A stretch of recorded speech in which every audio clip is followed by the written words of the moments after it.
আসসালামু আলাইকুম।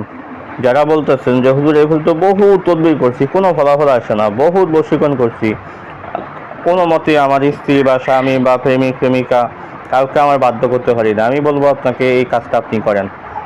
আল্লাহর কসম খেয়ে বলছি, আপনি কাজটা যদি করার মতো করতে পারেন, আপনি নিজে করেন। যদি নিজে না পারেন, প্রয়োজন আপনি কাউকে দিয়ে করান। তবে কাজটা করার মতো করতে পারলে সে আপনার গোলাম গোলাম গোলাম হয়ে যাবে। আল্লাহ কোরআন যদি সত্য হয়, কাজও সত্য ইনশাআল্লাহ।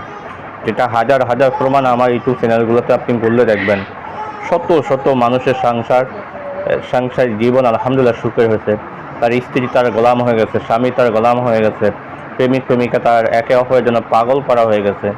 যেটা বললে আপনি দেখবেন আল্লাহর রহমতে আমার কাজের রেজাল্টগুলো ইনশাআল্লাহ এইভাবে প্রতিটা কাজের রেজাল্ট আসতে বাধ্য ইনশাআল্লাহ। তো কাজ না করেই যদি বলেন যে কাজ হয় না, সেটা তো হবে না। আপনি আগে কাজ করেন, তারপরে কথা বলেন। ইনশাআল্লাহ কাজ করার মতো করতে পারলে ফলাফল ইনশাআল্লাহ নিশ্চিত।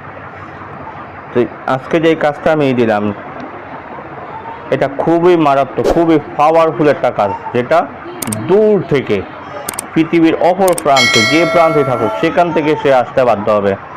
খুবই ঝাঁঝালো একটা কাজ, খুবই ঝাঁঝালো একটা কাজ এটা। ইনশাআল্লাহ হাদিস, সে আপনার জন্য পাগল হয়ে যাবে ইনশাআল্লাহ। তো যারা এখনো ভিডিওতে লাইক দেন, একটা লাইক দিয়ে রাখবেন। যারা চ্যানেলটি সাবস্ক্রাইব করেন না, অবশ্যই সাবস্ক্রাইব করে বেল বাটন অন করে রাখবেন। বন্ধুদের মাঝখানে শেয়ার করতে বলবেন না ইনশাআল্লাহ। পুরোপুরি নিয়মটা কিন্তু এখানে আমি আপনাদেরকে দেখায় রাখছি। যদি কোনো যুবতী কোনো মেয়েকে ভালোবাসে, আর সে মেয়ে তার ভালোবাসা প্রত্যাখ্যান করে, যদি সে মেয়ে তাকে দেখতেই না পারে, খারাপ ব্যবহার করে, তাহলে উক্ত মেয়েকে পেতে হলে যে কোনো ভালো সেতারা আমলে, সেতারা কি বিষয়টা আমি ইনশাআল্লাহ বুঝিয়ে বলে দিব। সেতারা আমলের নিম্নে দুটি ছবি নেয়, দুটি ছবি এঁকে রাখবে। অতঃপর বৃহস্পতিবার দিন যখন জোহরা সেতারা সময় হয়, তখন নিম্নে তাবিজ দুটি একটি ছেলের পেটে লিখবে, অপরটি মেয়ের পেটে লিখবে, মানে ছবির উপরে। অতঃপর দুটি নকশা এভাবে মিলাবে যেন পুরুষের হাত মেয়ের হাতের উপর, পুরুষের পা মেয়ের পায়ের উপর, এভাবে প্রতিটি অঙ্গ একে অপরের উপর মিলে যাবে। অতঃপর তাবিজগুলো আগুনের নিচে গেড়ে দিবে। শর্ত হলো সর্বদা তাবিজের উপর আগুন রাখবে। লক্ষ্য রাখতে হবে যেন আগুনের তাপে তাবিজ পুড়ে না যায়। ইনশাআল্লাহ তাবিজ গরম হওয়ার সাথে সাথে প্রেমিকার অন্তরে প্রেমের আগুন জ্বলে যাবে। উক্ত মেয়ে তার কাছে এসে ধরা দেবে ইনশাআল্লাহ। দেখছেন, খুবই পাওয়ারফুল একটা কাজ, খুবই পাওয়ারফুল। তো এবার আসেন মূল কথাগুলো আমি আপনাকে বলি। আপনি এমন এইভাবে ছবির মতো আপনি দুটা ছবি এঁকে রাখবেন। বৃহস্পতিতে একটা যে কোনো একটা ভালো সেতরা, যেমন শাম সেতরাই আপনি লিখতে পারেন। শাম সেতরা হলো আপনি বৃহস্পতিবারটাই ধরেন, যদি বৃহস্পতিবার লিখেন তাহলে বৃহস্পতিবার সকাল 8টা থেকে 9টার মধ্যে, আর রাত্রে হলে রাত 9টা থেকে 10টার ভিতরে। এই রাত 9টা থেকে 10টার ভিতরে বা সকাল 8টা থেকে 9টার ভিতরে তাবিজ এরকম দুটা ছবি আঁকবেন।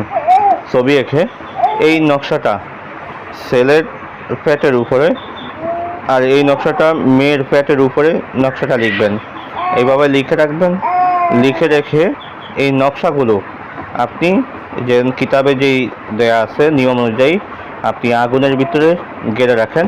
আর হ্যাঁ, অবশ্যই কাজের একটা গোপনীয়তা রয়েছে, সদকা রয়েছে, সেটা আমি এটা সবাইকে অনুমতি দিব না, কারণ এটা খুবই একটা মারাত্মক কাজ। যারা কাজ করতে চান আমার সাথে যোগাযোগ করলে ইনশাআল্লাহ আমি তখন তাদেরকে বলে দিব যে কাজটা কিভাবে করতে হবে বা কোন পদ্ধতিতে করতে হবে বা কাজের কীরকম কি। ইনশাআল্লাহ হাদিস, আপনি আগুনের ভিতরে তাবিজটা গেড়ে রাখবেন। আপনার ভালোবাসা মানুষটা সে দেওয়ানাও হয়ে যাবে। সোজা কথা, সে আপনাকে ছাড়া এক সেকেন্ড, একটা মুহূর্ত সে থাকতে পারবে না ইনশাআল্লাহ। তো আজকে আলোচনাটা এই পর্যন্ত থাকবে। দেখা হবে পরবর্তী ভিডিওতে, সেজন্য আমার সাথেই থাকেন। ওমা তৌফিক ইল্লা বিল্লাহ। আসসালামু আলাইকুম ওয়া রাহমাতুল্লাহি ওয়া বারাকাতুহু।